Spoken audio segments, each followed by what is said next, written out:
Bienvenidos. Hoy se debía publicar en el registro oficial la ley antipillos, que combate el lavado de activos, en vista de que el Ejecutivo consideraba inconstitucional el que lo hayan archivado sin tener un primer debate. Hasta ahora, que yo sepa, no ha ocurrido. Pero este es solamente un hito de un tema que ha liderado e impulsado desde el gobierno José Julio Neira, secretario de Anticorrupción y encargado de la UAFE desde mayo. Vera a su manera. Llega gracias al auspicio de... Fin de semana muy agitado ¿no? En lo internacional cayó el régimen de Bashar al-Assad, un tirano cuya dinastía lleva 50 años gobernando ese país, pero quizá venga otro peor, porque los rebeldes son islámicos asociados a Irak e Irán. Teniendo claro eso, Israel ha empezado un bombardeo para prevenir que esas instalaciones sean utilizadas en su contra. En lo nacional, en cambio, la expectativa giraba en torno a lo que hoy pudo haber ocurrido y por lo visto no se ha dado, que la ley antipillos la publique el Ejecutivo en el registro oficial. Realmente el plazo debería ser mañana, porque hasta hoy tenía la Asamblea 30 días, como se debe, para discutir una ley de emergencia. Este es solo, como dije hace pocos instantes, uno de los temas de la política de combatir el lavado de activos que impulsa y lidera principalmente el director encargado de la UAFE y secretario anticorrupción, que acaba de emitir esta política nacional de integridad pública por primera vez, que leeré con detenimiento, que he revisado en lo fundamental y que trataremos de algunos aspectos a lo largo de los próximos 60 minutos en todo lo relativo a los temas más urgentes de algo crucial en el Ecuador, ahora que algunos quieren que seamos un narcoestado y otros estamos luchando contra eso.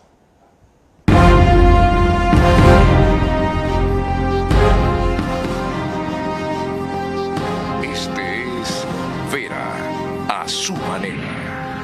Un comunicador que desde 1975 ha sacudido la televisión con formatos y estilos polémicos, sin ocultar sus simpatías ni jactarse de objetividad, pues el periodismo de opinión siempre asume una posición. Bienvenidos a coincidir o discrepar con Vera a su manera. Opinión con propósito. Democracia.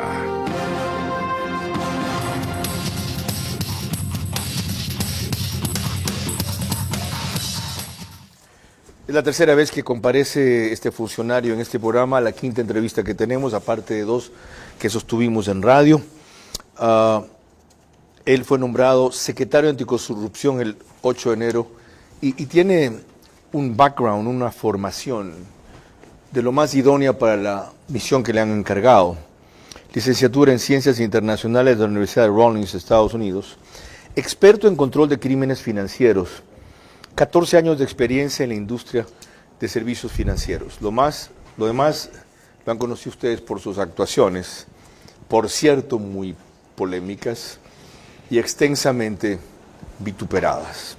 Bienvenido, secretario. Gracias por aceptar la invitación. Carlos, muchísimas gracias por la invitación. Estoy más que contento de otra vez estar en este programa y listo para hablar de la ley antipillos y de cualquier otro caso de anticorrupción que tú quieras cuestionar el día de hoy. Empecemos por un breve balance de cuánto se ha avanzado en general en la política para combatir el lavado de activos, que en parte se recoge en este instrumento que mencioné.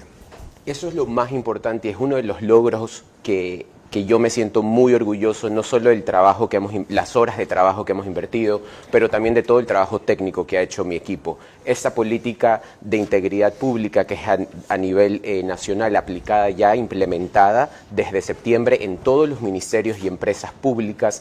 Hemos capacitado a más de 9.000 funcionarios públicos en todo lo que es ética, transparencia e integridad. Tiene hitos, pero lo más importante, que era mi meta principal, era que no quería que termine siendo un libro que termine en un escritorio.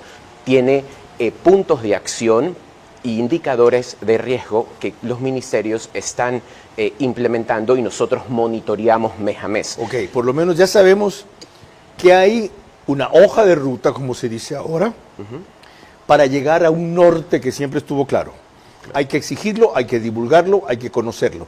No basta con imprimirlo. Les recuerdo que nos pueden seguir por Facebook y YouTube de Ver a su manera. Estamos también en Extreme TV Cable, que es Vito TVO, canal 15, o 709 si prefieren alta definición.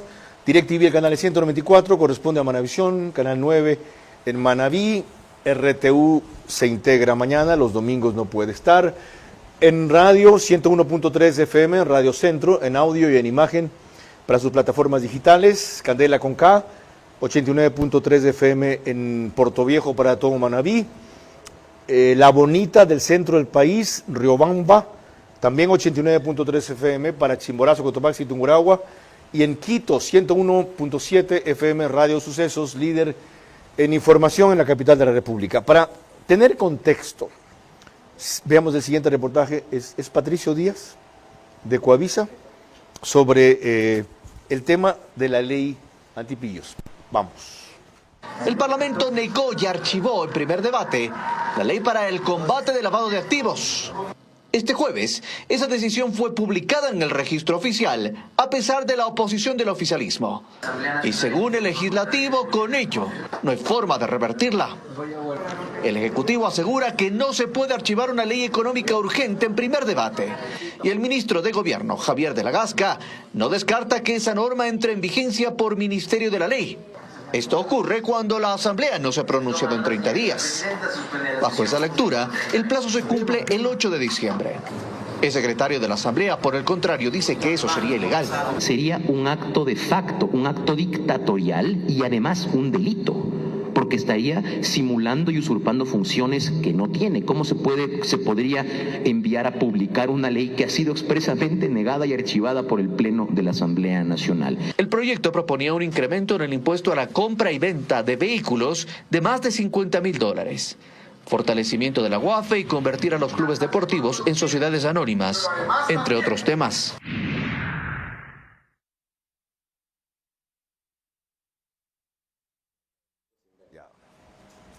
Dejemos el debate jurídico para los juristas y vamos a la trascendencia conceptual que tiene esta iniciativa. ¿Cuál es la importancia de esta ley antipillos? Y especialmente, ¿por qué meten ustedes un artículo que aplica un impuesto progresivo para la venta de vehículos usados, sosteniendo que esta es una forma importantísima de combatir el lavado de activos? Dicen, este sector representa el triple de las transacciones que se dan entre las concesionarias de vehículos nuevos versus las concesionarias de vehículos usados en 2022-2023.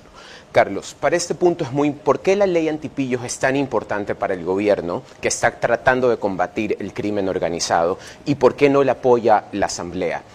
Hay 3 puntos que son muy importantes que te quiero hacer hincapié.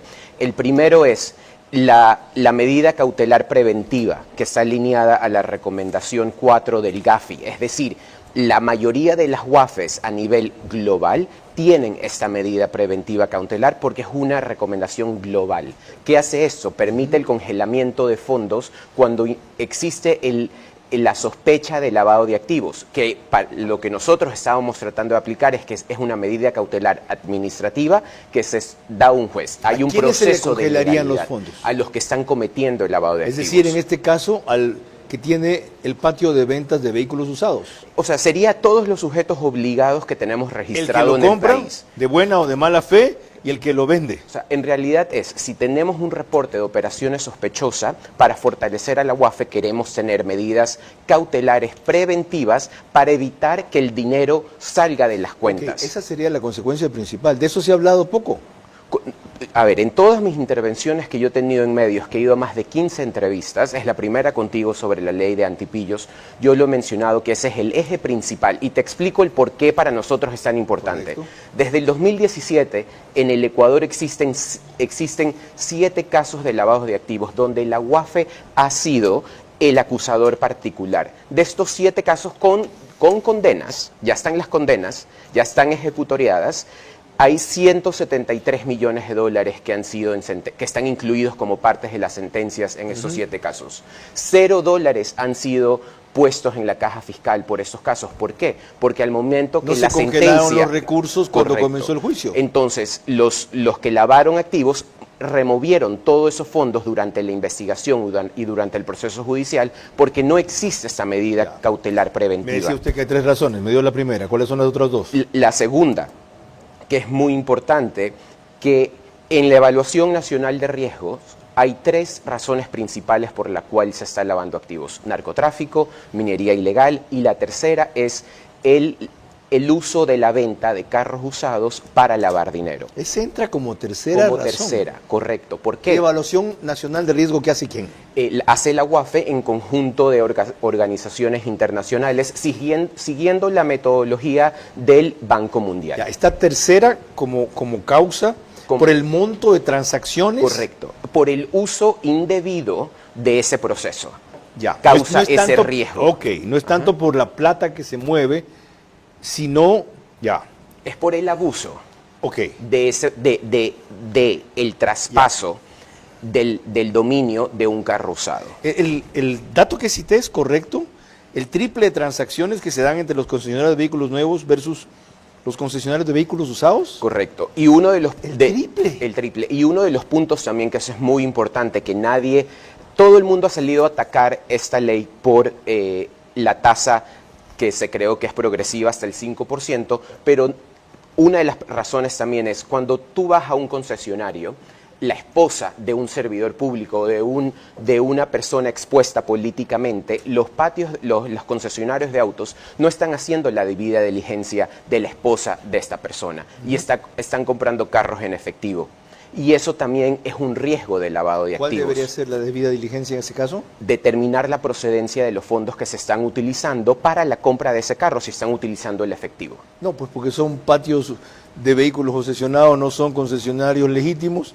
Perfecto, me va a pagar los $45,000 en efectivo, encantado, venga para acá. Pero lo grave es que también pasa en otros ámbitos, el inmobiliario, por ejemplo, en donde compran una casa en $450,000, tas con tas. Sí, pero el sector inmobiliario sí es un sujeto obligado. Lo que estamos haciendo de parte de la UAFE es incrementando el control con las nuevas tecnologías que estamos implementando. ¿Los patios de vehículos usados van a ser sujetos obligados si se aprueba la ley? Sí, bueno, ahorita está actualmente archivada, pero eso es uno de los componentes de la ley antipillos. Necesitó la segunda razón. ¿La tercera era cuál? La tercera, más que todo, es el fortalecimiento y la independencia de la institución. Nosotros somos adjuntos al Ministerio de Economía y Finanzas. Las UAFES a nivel mundial son una institución independiente en el eje ejecutivo de por sí, y eso garantiza el financiamiento. ¿Por qué para mí esto es muy importante? Sí, señor secretario. Sí. ¿Usted es independiente del Ejecutivo? ¿Usted es independiente del presidente? ¿Usted hace lo que le parece sin consultar o notificar? Como secretario de Integridad Pública, yo informo de mis acciones al presidente y hasta el día de hoy él respeta mis decisiones y no me ha cuestionado de todo lo que he hasta el día de hoy. Es que puedo hablar hasta el día de hoy. Obviamente, nuestro presidente... ¿Por qué no dijo yo creo que él respetará siempre? Él siempre respeta mi autonomía. Es tiempo pasado. Él siempre Quiero hablar del respeta mi futuro. autonomía. ¿Y sabe por qué le pregunto esto? Sí. Viéndolo a los ojos como usted dice, porque esto es un elemento incómodo por la forma en que ha llevado su tarea para cierta gente del Ejecutivo. Más adelante en el programa le explicaré por qué cuando topemos uno de esos casos. Pero ahora sí cabe preguntarle, ¿usted planea seguir en este gobierno? Por supuesto que sí, el compromiso del presidente Noboa para depurar el Estado... A pesar de ser incómodo para otros. Causarle incomodidad a otros es parte de mi trabajo. Yo no he hecho esto, yo no empecé a trabajar en esto en enero, yo empecé hace 14 años. Ya verán como otros dicen que no es incomodidad solamente, sino perjuicio al Ejecutivo. Pero completemos esto. Entonces, la razón más importante de poner los vehículos ahí no es el monto que esas transacciones generarían. $89 millones es la estimación. Sí, lo importante, porque quiero volver al punto que no terminé de contestarte, Sí.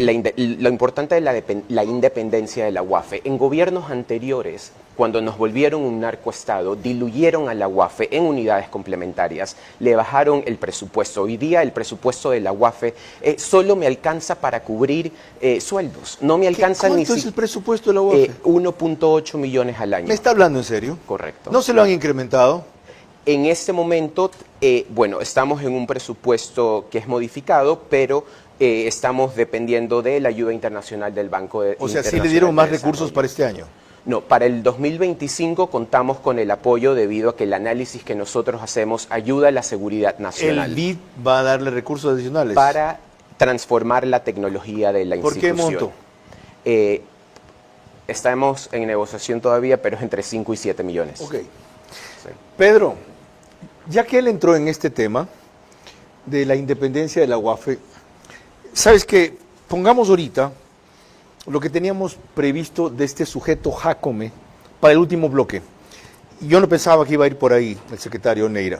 Antes de hacer la entrevista yo no organizo ni arreglo nada como invitado. Tengo un esquema y una lista de temas, sí. Recuerden cómo fue utilizada la UAFE políticamente por el gobierno de Correa. Cuando este sujeto, que ahora está preso, se inventó un informe contra Carlos Pareja Cordero, atribuyéndole una serie de cuestiones con la Odebrecht, adicionales a las que profesionalmente tenía. Charlie, como le dicen, Carlos Pareja Cordero, sí, había sido abogado de Odebrecht en asuntos profesionales. La desgracia de este tipo es que adulteró información, correos, que provenían de los Estados Unidos. Pareja Cordero enjuició al individuo y allá ganó el caso. Y ese individuo sorprendió a Diana Salazar, que entonces estaba frente a la UAFE, que creyó que el reporte, documentado como estaba, era correcto. Y nunca se imaginó que era falseado. Seguramente lo que descubrió entonces la doctora Salazar ha hecho que su agudeza sea notable en el ejercicio de la Fiscalía. Vean, así se lo reseñó recién. Un funcionario de la Unidad de Análisis Financiero UAFE está entre los 3 detenidos por un caso de lavado de activos en Quito. Es Diego Jácome Tipán, quien desde 2014 ha sido especialista en control de lavado de activos, director de prevención, director de planificación de la UAFE y recientemente subdirector de riesgos de lavado de activos en la Superintendencia de Bancos. Y según la Fiscalía, se aprovechó de sus cargos para asesorar y omitir el control a las compañías de su círculo familiar que hacían movimientos irregulares. También fue detenido su hermano Edgar Jácome Tipán. Según la fiscal Ivonne Proaño, la estructura familiar constituyó compañías dedicadas a cambio de divisas y agencias de viajes para mover irregularmente más de 21 millones de dólares entre 2016 y 2023, siendo sus principales beneficiarios ciudadanos extranjeros y ecuatorianos con antecedentes por estafa y apropiación fraudulenta de medios electrónicos. El monto de lavado de dinero es de 9 millones de dólares. Entre los 7 inmuebles allanados está el de la Unidad de Análisis Financiero. En total se incautaron equipos de comunicación, computadoras, 3 vehículos, joyas y 2.000 euros en efectivo. Hasta el año pasado no más, este sujeto seguía allí, ¿ok? En 2 gobiernos anteriores. Mi pregunta es, ¿cómo va a evitar que le pasen gato por liebre? ¿Qué ha hecho usted para tener colaboradores que pasen pruebas de confianza, inclusive polígrafo, y no lo vayan a inducir o a un error o a usar la UAFE políticamente para perseguir? Totalmente. La depuración de la UAFE es la prioridad de mi gestión. ¿La ha depurado?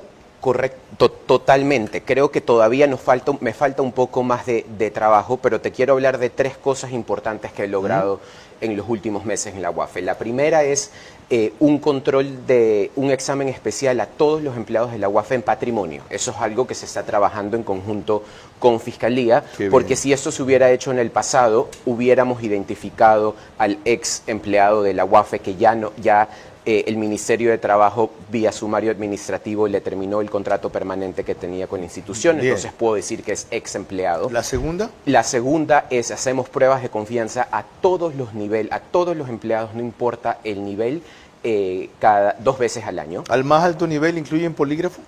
Correcto, desde director general hasta analista de SP1. Con polígrafo. Sí. ¿Qué, ¿No se ofenden?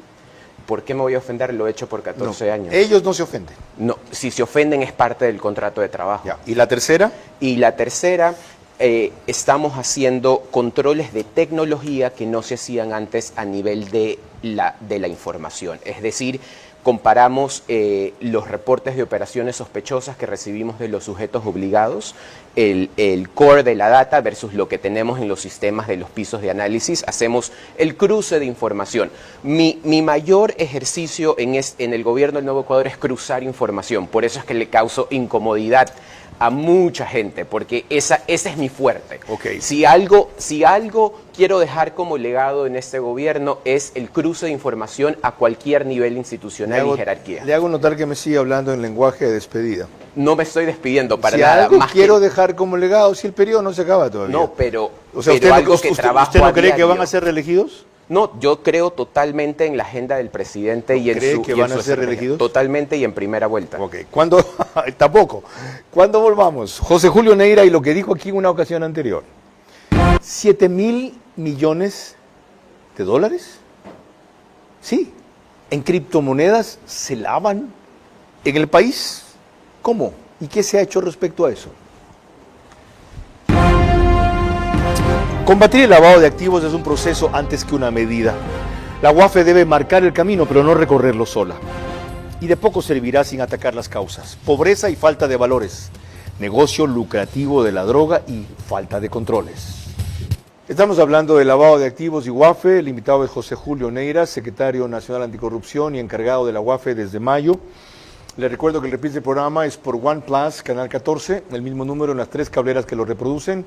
Extreme TV Cables, CNT, Claro TV, solo que 24 horas después y a las 6 de la mañana. El periódico digital Ecuador en Vivo saca un resumen, apenas concluye. Agarren al camarógrafo, por favor, está a punto de caerse, yo no sé si es porque Melec quedó último o tomó mucho anoche. ¿Ya? Contrólalo, te ruego. Les decía que el periódico digital Ecuador en Vivo es que casi se va para atrás. Saca un resumen en su página de noticias y portada principal, apenas termina.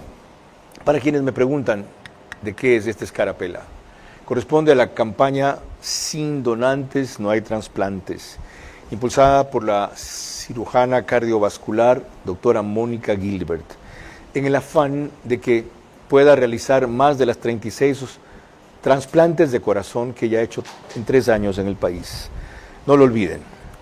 Bien, aquí está lo que dijo José Julio Neira en una comparecencia anterior de enorme gravedad y tanta sorpresa que yo no le hice el seguimiento necesario.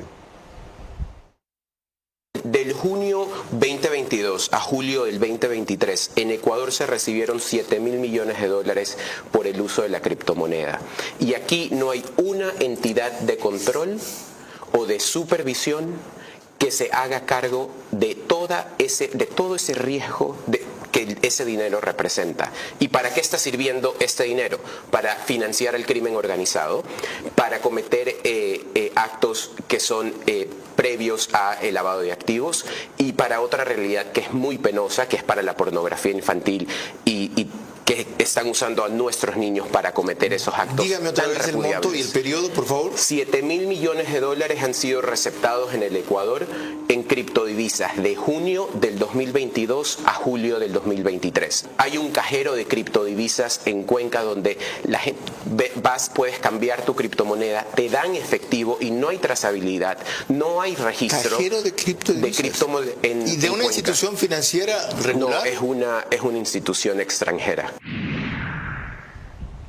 Entonces, lo primero que cabe preguntar es, ¿sigue funcionando ese cajero de criptomonedas? El comportamiento ilícito en el uso y abuso del criptoactivo en el país sigue descontrolado desde la última vez que estuve. Algo que traté de hacer en la ley de antipillos, que va alineada a la recomendación 29, es incluir a los activos virtuales como sujetos obligados ante la UAFE. ¿Para qué? Para que estos proveedores de criptoactivos nos envíen la información de quién está transaccionando, quién está utilizando y quién es el beneficiario final de todas esas transacciones. Es otra de las cosas que nos perdemos si no se aprueba la ley. Totalmente, y eso es lo que las personas, los asambleístas están preveniendo que pase, que haya mejor control en la criptomoneda. ¿Y por qué están haciendo eso?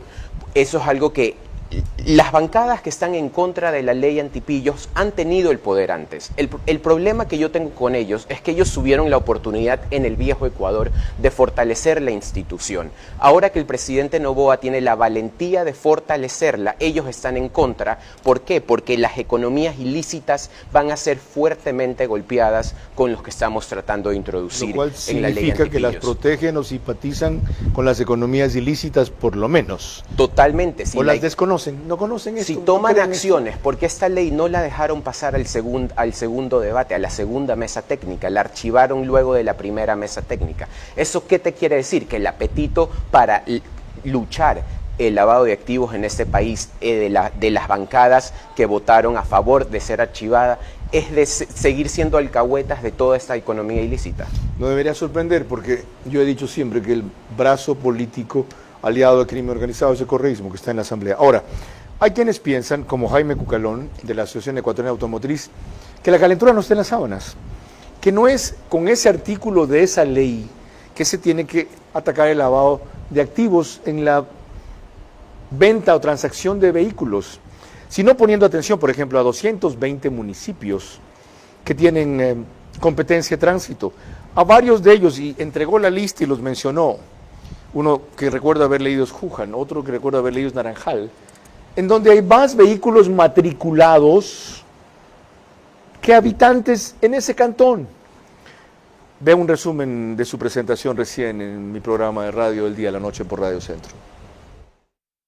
Nosotros hemos puesto denuncias por escrito de dónde está el lavado. Sabemos cómo se manipula y cómo se maneja.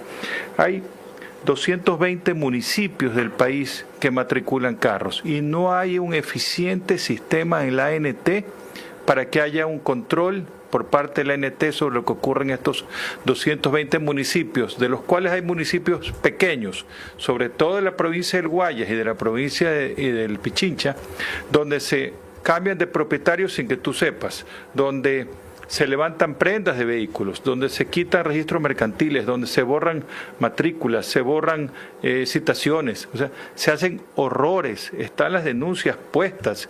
El gobierno anterior hizo algunas intervenciones, pero ahí quedó y esto sigue dándose. Todos estos vehículos, cuando la policía los captura, no son en su mayoría vehículos importados por concesionarios, son vehículos importados por terceras personas, son vehículos que desde que llegaron al país estuvieron mal traídos, son vehículos que estuvieron mal matriculados, son vehículos que incumplieron con todos los requisitos y las autoridades lo saben. ¿Qué va a hacer usted respecto a eso? Bueno, primero que todo, el señor Cucalón me envió una carta el día jueves, y estamos agendando una reunión para hablar con él sobre todos los temas que expuso en tu programa. He recibido la información técnica, muestra que los procesos en estos cantones pequeños que él mencionó, como Juján o Naranjal en la ANT, son más vulnerables a que se presten para un acto de corrupción y no me asombra que hayan más carros que personas registrados en esos cantones. Qué bueno que vayan a pedir información y a intercambiar información directamente. Correcto. Pero ve algo adicional. Esto pasó recién en Durán, en donde hay otra pista de lo que puede hacer la UAFE para combatir el lavado de activos. Esto es lo que se halló en una bodega clandestina en el circuito Abel Gilbert en Durán. Se trata de miles de documentos, especies de matrícula y revisión vehicular, códigos de barra de seguridad, formularios técnicos vehiculares y láminas de impresión industrial de especies valoradas que pertenecían a 31 municipios, entre los que constan Naranjal, Muisne, Guayaquil y Pedernales. Desde la gobernación del Guayas se aseguró que estos documentos permitían a los antisociales operar con total normalidad en las vías. Las autoridades informaron que los documentos deben ingresar a un proceso de pericias para verificar la veracidad de los mismos. Ese reportaje de Bernarda en Teleamazonas, señor secretario, le da otra serie de elementos de juicio sobre los cuales ustedes pueden ir. Veo que las pericias puede ser de repente lo demorado, pero fue producto de la intervención integral que hizo el gobierno con la policía en Durán. ¿Y? Correcto, pero aquí hay que aclarar un punto que es muy importante. Eso fue durante un proceso de allanamiento, un proceso del eje de seguridad que trabaja en conjunto la Policía Nacional, las Fuerzas Armadas y Fiscalía. Eso está siendo ya investigado por Fiscalía. Si el equipo de Fiscalía necesita soporte de la UAFE, nosotros estamos dispuestos a ayudarlos como siempre en cualquier tema darían ustedes, de inteligencia financiera. En caso de si tienen sujetos obligados como parte de ese allanamiento de evidencia, si saben de dónde proviene el efectivo, si tienen cédulas de Ellos se los han pedido, ustedes ese soporte, esperan terminar las pericias, ustedes lo han ofrecido. El soporte a Fiscalía es constante y es a diario, no Pero en falla. este caso específico no han pedido. No te puedo especificar porque yo no puedo... Nuestra relación de lo que ellos me piden a nosotros tiene un sigilio de secreto que es reservado, pero la constante soporte técnico de inteligencia financiera está a diario. Lo tengo claro. ¿Qué revela para el secretario anticorrupción y director encargado de la UAFE lo de The Economist? Lo veremos al volver. Combatir el lavado de activos es un proceso antes que una medida. La UAFE debe marcar el camino, pero no recorrerlo sola. Y de poco servirá sin atacar las causas: pobreza y falta de valores, negocio lucrativo de la droga y falta de controles. En Estados Unidos nos pueden seguir por Macro Digital, gran cantidad de suscriptores ecuatorianos, 12.000, 15.000 en promedio, se conectan solo en esa cablera allá, entre las que dan señal acá, los domingos entre 30 a 35.000, en radio sumen 3.000, sin considerar otras opciones. Lo de The Economist, producto del análisis de un periodista que visitó 3 ciudades y opinó en una revista, mereció este resumen. The Economist, el prestigioso medio de comunicación inglés, en su revista 1843, calificó a Ecuador como el nuevo narcoestado del mundo. En un extenso informe, el periodista Alexander Clapp narra su paso por 4 provincias: Manabí, Guayas, El Oro y Santa Elena. Describe a profundidad cómo sobreviven los ciudadanos de las zonas víctimas de violencia, cómo las cárceles son controladas por bandas delincuenciales, cómo el narcotráfico ha permeado instituciones públicas, la justicia y hasta las fuerzas del orden. Las drogas, describe Clapp, transformaron a Ecuador de una historia de éxito en América Latina a una zona de guerra, y cuenta por qué la situación de seguridad en el país es crítica. The Economist concluye que Ecuador es el territorio ideal para el apogeo de la delincuencia organizada y el narcotráfico. Es un país con docenas de puertos conectados por carreteras transitables. Ofrecen una infraestructura ideal para distribuir embarcaciones cargadas de contrabando. Y tiene una economía dolarizada para lavar ganancias ilícitas. A más de esas condiciones, Clapp menciona la refinería del Pacífico y la cataloga como una vasta extensión desierta, más grande que Gibraltar, utilizada por avionetas que despegan y aterrizan en las madrugadas. No es ningún secreto lo que están haciendo. Transportan cocaína fuera de Ecuador y maletas llenas de dinero. Y nadie, al menos oficialmente, presta atención. Esa información, según el reporte, fue proporcionada por habitantes de Manta. Para este artículo, Clapp conversó con personas que pasaron por la cárcel, con la madre de un joven asesinado, con el jefe de policía de Nueva Prosperina y con Luis Chonillo, alcalde de Durán, cantón que podría reclamar, según la revista británica, el título de capital mundial del asesinato, porque en promedio alguien es asesinado allí cada 19 horas. Aquí hemos hablado suficiente de esa óptica, de cómo 3 zonas que ciertamente son casi santuarios, las convierte de repente en todo el territorio nacional del periodista. Pero aquello tiene sin duda una repercusión grave. Hacer creer que somos un narcoestado, el nuevo narcoestado de América Latina, aunque podríamos estar ciertamente en camino a hacerlo. Le pregunto al secretario Anticorrupción, en esta política nacional de integridad pública, en la parte de propuesta de acciones, tiene usted nada menos que un capítulo del 3.1 denominado Acciones de Solución. Entiendo que esto es un proceso, pero menciona concientización de las dimensiones de la corrupción, responsabilidad con competencia compartida entre múltiples actores, gestión de riesgos de corrupción y generación de tipologías para la lucha focalizada, prevención y trámite efectivo de los conflictos de interés, transparencia en las etapas del ciclo presupuestario, desarrollo de capacidades institucionales en la prevención, contratación pública responsable y transparente, aplicación de tecnologías en la lucha contra la corrupción. ¿Cómo lo que usted está haciendo puede o debe enfrentar versiones como estas? Mira, Carlos, la política nacional es una guía de prevención, tiene estrategias y tiene puntos de acciones, que era lo que te decía al principio, que para mí era la meta principal de este documento. Para nosotros, cuando implementamos estos indicadores que tú acabaste de describir, le hacemos seguimiento mes a mes. Y una de las cosas, por ejemplo, que yo hago muy hincapié es la metodología de gestión de riesgos. ¿Por qué?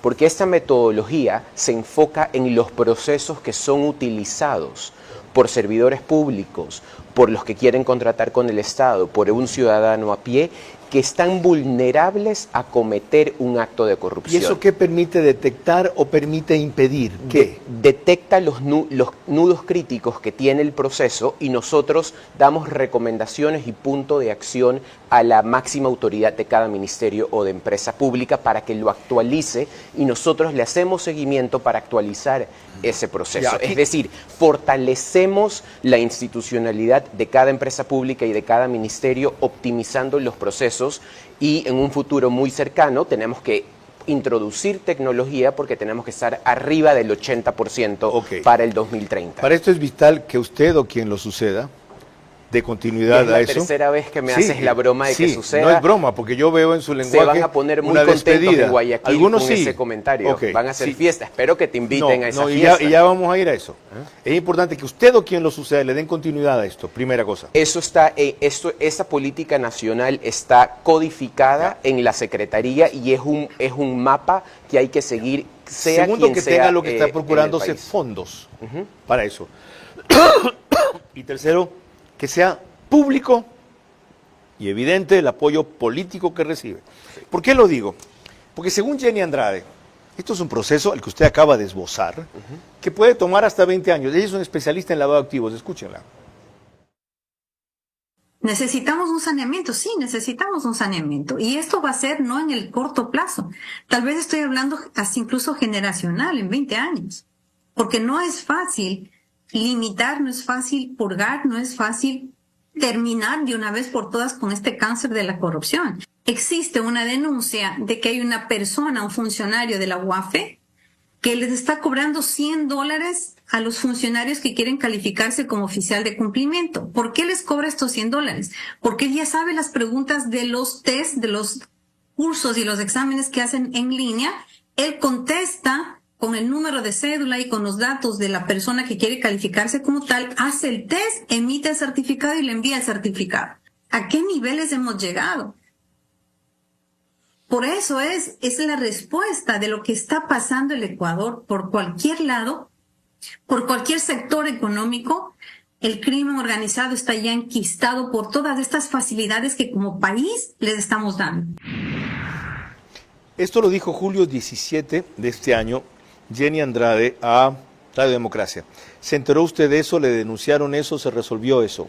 Bueno, lo del robo de información, he puesto yo varias denuncias en fiscalía. No las he hecho públicas porque es a la interna. Esto todo se destapó luego de que el empleado de carrera fiscalía haya allanado la institución y se lo haya llevado preso. Eso fue a finales de julio. He presentado varias denuncias por robo de información en fiscalía. Lo importante de aquí es qué es lo que hemos hecho, qué es lo que yo he hecho como director encargado. Ese tipo está fuera. Él está ya fuera de la institución, ya obviamente él puede apelar la decisión del Ministerio de Trabajo, pero la decisión principal de removerlo de la institución ya está. Ya, lo otro ya me lo ha dicho, espérese un ratito. Vamos Cuando volvamos a lo más solo importante. Quiero aclarar un punto que ella mencionó y me Dele. parece es muy importante sobre los exámenes de oficial de cumplimiento. Nosotros implementamos un control de tecnología donde chequeamos el IP de la computadora que está tomando el examen. Es decir, identificamos si el mismo IP se repite en los exámenes. Esa es una forma preventiva para identificar lo que ella describía en el video. Okay. Gracias por dejarme aclarar. Les decía, cuando volvamos, lo de Guayaquil, ¿ya? Y se refiere a las gasolineras de Copedesa.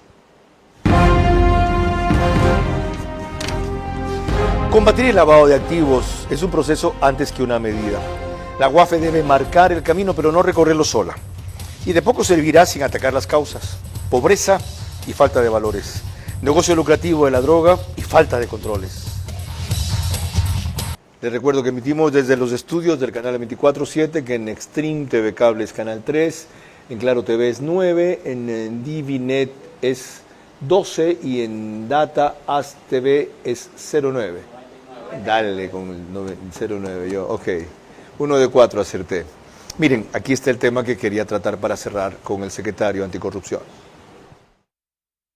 Copedesa Gas Group Co. es una de las firmas que consta en la denuncia presentada por el gobierno en julio, acusándolos de comercialización irregular de combustibles, caso al que Fiscalía denominó como AAA, y por el cual realizaron allanamientos en sus oficinas de Guayaquil y Milagro. Pero la gasolinera ubicada en el centro de Guayaquil no es la única a la que se aplicó la suspensión. Son un total de 21 dependencias en Guayas, Manabí, El Oro, Azuay y Santa Elena. Pero Arch no ha especificado cuántas pertenecen o están vinculadas a Copedesa. Aquí hay un asunto muy grave. Me he enterado de que la funcionaria que hizo la denuncia es de la Arch Guayaquil, ¿verdad? De la Agencia de Regulación y Control, Y correcto. dio una ampliación y no se la concedieron a la Fiscalía, extraoficialmente, que la señora quiere decir que esto es persecución política y que no hay base, y que hasta ahora en el proceso no aparecen pruebas de lo que ustedes identificaron como un tráfico o contrabando de combustibles. Okay. Sí. El primer punto, el contrabando de combustible, las denuncias que se presentaron por el Arch, el trabajo técnico está sustentado, ha sido presentado a Fiscalía. Aquí vale añadir que Fiscalía, junto con los jueces, con el juez, ha tratado de hacer la convocatoria a audiencias. Han habido 5 audiencias fallidas, o porque el abogado solicita diferimiento, el abogado se enferma, o siempre hay una excusa. ¿Son por maniobras de la parte acusada? En realidad dilaciones. son mañoserías que el sistema judicial se presta para no llegar a comparecer junto al juez y al fiscal. No es ilegal, pero es dilatorio. Correcto, ese es un comportamiento que se presta el sistema judicial ecuatoriano. El comportamiento de la funcionaria pública, eso le compete al Arch y al talento humano de esa institución contestar qué está pasando con esa empleada y por qué fue removida. Mi atribución de la Secretaría de Integridad Pública, yo no manejo ese personal. Yo lo que básicamente hice fue recibir la denuncia y verificar que los informes técnicos, no solo jurídicos, pero técnicos hidrocarburíferos, hayan sido sustentados correctamente. ¿Para usted hay pruebas contundentes de contrabando de combustible? Por supuesto, por eso... ¿Va a aparecer en una de las audiencias, a comparecer, para que no pase lo que pasó con la ministra de Trabajo, que delegó un abogado cualquiera que luego no sabía ni balbucear un argumento? Aquí, si me convocan para comparecer, obviamente comparezco. La asamblea, la mesa de seguridad, me hizo comparecer para hablar del caso de contrabando de combustible, porque esta no es la única denuncia, ya hemos puesto 3. Yo sé, ¿por qué no pide y que lo convoque? Comparecido. ¿Por qué no pide el abogado de la UAFE para no dejar caer este caso? Miren, a mí me tocó ser cabeza y sufrir las consecuencias. Yo quiero estar allí, Carlos, para probar mi argumento. Hay que separar. El contrabando de combustible lo hice como secretario general de Integridad Pública. UAFE está totalmente aparte. Esto se hizo a partir de julio. Yo llamo secretario de Anticorrupción. De Anticorrupción, Pero correcto. igual puede pedir eso. Eso le compete a los abogados del Arch y del Ministerio de Energía y Minas, que son los que están involucrados en este proceso. Ok, aclarado. Y el informe técnico está, y no solo ha sido esta denuncia que hemos puesto una tercera denuncia contra Fragoneri, donde no solo hay actos ilícitos de contrabando de combustible, pero hay testaferrismo y sedes de y acciones... PDVSA no es el único acusado por parte de ustedes, o señalado. No, ya llevamos 3 denuncias y vamos a seguir denunciando no solo contrabando de combustible, tenemos una denuncia nueva en contrabando de cerveza y contrabando de cigarrillos. Aclarado. Cuando volvamos, mi conclusión. Combatir el lavado de activos es un proceso antes que una medida. La UAFE debe marcar el camino, pero no recorrerlo sola. Y de poco servirá sin atacar las causas. Pobreza y falta de valores, negocio lucrativo de la droga y falta de controles. Tras lo tratado, que siempre se queda corto. Aunque hemos obtenido definiciones de anuncios fundamentales, ¿cuál es su última reflexión, señor secretario anticorrupción y director encargado de la UAFE? Carlos, el Ecuador necesita con urgencia la ley antipillos. Esto no se trata del presidente o los asambleístas, tú o yo, esto se trata del bienestar de todos los ecuatorianos. Si nosotros combatimos el lavado de activos con medidas cautelares, fortaleciendo la UAFE y añadiendo más controles y añadiendo más sujetos obligados a nuestro catastro, es soluciones para darle un golpe fuerte a las economías ilícitas que utiliza el crimen organizado. Ahora hacemos, hasta ahí nomás tengo que llegar. Mil gracias. Sí, gracias. ¿Se le quedó algo? A ver, dígame lo que No, mi compromiso como secretario de Integridad es y seguirá. Yo sé que has hecho esos comentarios 3 veces durante la entrevista, pero yo soy aquí hasta que el presidente lo crea necesario. Menos mal. Ahora tienen una idea más clara de todo lo que comprendía la ley antipillos, distorsionada por la disposición más polémica.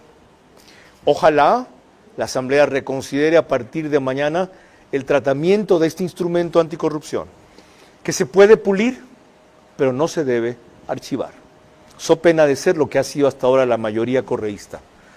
Brazo político, defensor, alcahuete le llamó el secretario anticorrupción, del crimen organizado. Les recomiendo el programa de mañana. Viene un invitado internacional, el doctor José Llorente, fundador y director de la DNA Pro Kids, para hablar de la lucha contra la trata de niños mediante identificación genética de las víctimas para reunirlas con sus familiares que la buscan. Buenas noches.